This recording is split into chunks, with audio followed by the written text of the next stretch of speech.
විවාහ වෙනවා. හරිද? අයිවා හිනාවනේ විවාහ වෙනවා කියලා. හරිද? විවාහ වුණාම අලුත් වගකීම් වෙනවා. උගක් හොඳයි. ඔයාලට පැහැදිලි. විවාහ වෙනවා. හරිද? ඒත් විවාහ වෙනවා. ඊට පස්සේ ළමයි එනවා. එතකොට වගකීම් තියෙනවා. එතකොට වියදම් කරන්න මුදල් තියෙන්න ඕනේ. තමුන් ස්වාධීන වෙන්න ඕනේ. දැන් රැකියාව කරගෙන යනකොට තමුන්ට එක තියෙනවා. මොකද පඩිපත හම්බ වෙනවා මාසෙ අන්තිමට. එතකොට යම් කිසි දෙයක් ඉතුරු වෙනවා EPF එක ETF එක හරහා නැත්නම් වැඩි මුදල් තියෙනවා එක තැන්පතු හරහා ඉතිරි කර ගන්නවා. හරිද? දැන් දේශපාලනයට ආවොත් හරිද? ආදායමක් අඩු ආදායමක්. හරිද? ලංකාවේ මන්ත්‍රී කෙනෙකුට සසනකොට ලෝකයේ අනිත් රටවල් වල හරිම අඩු ආදායමක් ලැබෙනවා. හැබැයි මේක ගැන දේශපාලඥයෝ කතා කරන්නවත් ලෑස්ති නැහැ. මොකද ඒ අය කතා කරන්න ලෑස්ති නැත්තේ මොකද මතයක් ගොඩනගලා තියෙනවා රටේ. හරිද? මතයක් ගොඩනගලා තියෙනවා මේ දේශපාලනගෙන තියෙන මුදල් මොනවද මේ ඉරාන් ඇවිල්ලා කියන්නේ. හරිද? සමහර දේශපාලනඥයෝ මාව නිහඬ කරන්න බල්ලා තියෙනවා. මම මේ කතා කරනවා කියලා. හරි. ඉතින් මේ ඇත්ත කතාව ඇවිල්ලා අර අපි කතා කරපු ව්‍යාපාරික කෝපරේට් එක්සිකියුටිව්ට මෙතනට එන්න බෑ. මොකද යාගේ පවුල බලා ගන්න පුළුවන් වෙන්න ඕනේ අනිත් අය බලා ගන්න ඉස්සෙල්ලා. අනිවාර්යයෙන්. තේරුණා නේද? ඉතින් මේක තේරුම් ගත්තා. රටවල් හුඟක් මේක තේරුම් අරගෙන තිනවා. ආසියාවේ රටවල්. ඉතින් ඒගොල්ලන් මේ දේශපාලඥයන්ට හොඳට ගෙවනවා.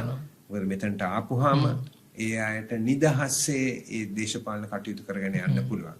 හැබැයි සත්‍යයක්වත් හොරගම් කළොත් හරිද මේ ළඟදී මම දැක්කා එක ආසියාවේ රටක හරිද පුද්ගලයෙක් මුදල් නෙමෙයි මොකද්ද මේ වෙන තෑගි වගේක් අරන් දෙනවා කියලා එයාට යාගේ ඇමතිකමෙන් අයින් වෙන්න කියලා තියෙනවා. තව තැනක මේ පුද්ගලයාට පිටරට යන්න ටිකට් එකක් ලබා දුන්නා කියලා අගමැතිතුමා අඬ ගහලා කිව්වා ඔයා අයින් වෙන්න ඕනේ කියලා කිව්වා. අයින් වෙන්නේ නැත්නම් ඔය අස් කරනවා කිව්වා. ඒ කතාව නම් හරි පුදුම කතාවක්. ඒ පුද්ගලයා ගිහිලා සිය දෙවි නසා ගත්තා. සමාජයට මොන දෙන්න. ඉතින් මේකයි තියෙන්නේ. තේරුණා නේද? අපි මේව ඇත්ත කතා කරන්නේ නැහැනේ.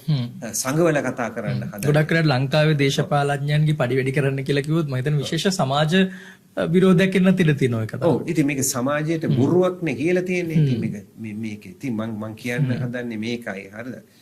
මං වගේ කෙනෙකුට එන්න පුළුවන් මොකද මම ඉහෙළම තනතුරට ගිහිල්ලා මට ඉතිරියක් තියෙන නිසා. නැත්තම් වෙන්නේ ධනපතියට එන්න පුළුවන් ධනපතියාගේ පුතාට එන්න පුළුවන් මොකද ඒගොල්ලන්ට ඒ මුදල තියෙන නිසා.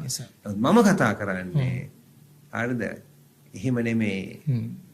දක්ෂයා සුදුසු පුද්ගලයාට එන්න අපි අවස්ථාවක් සැලසලා දෙන්න ඕනේ. දේශපාලන ක්ෂේත්‍රයට එන්න. නැත්තම් මොනවද නායකයෝ කරන්නේ දැන් තෝරගන්නේ ඒගොල්ලෝ හුඟක් වෙලාවට සල්ලි තියෙන කෙනාට තමයි දේශපාලනය කරන්න පුළුවන් කියන එක. ඒකයි මම කියන්නේ මේ වැරදි මත මේවා. තේරුණා නේද?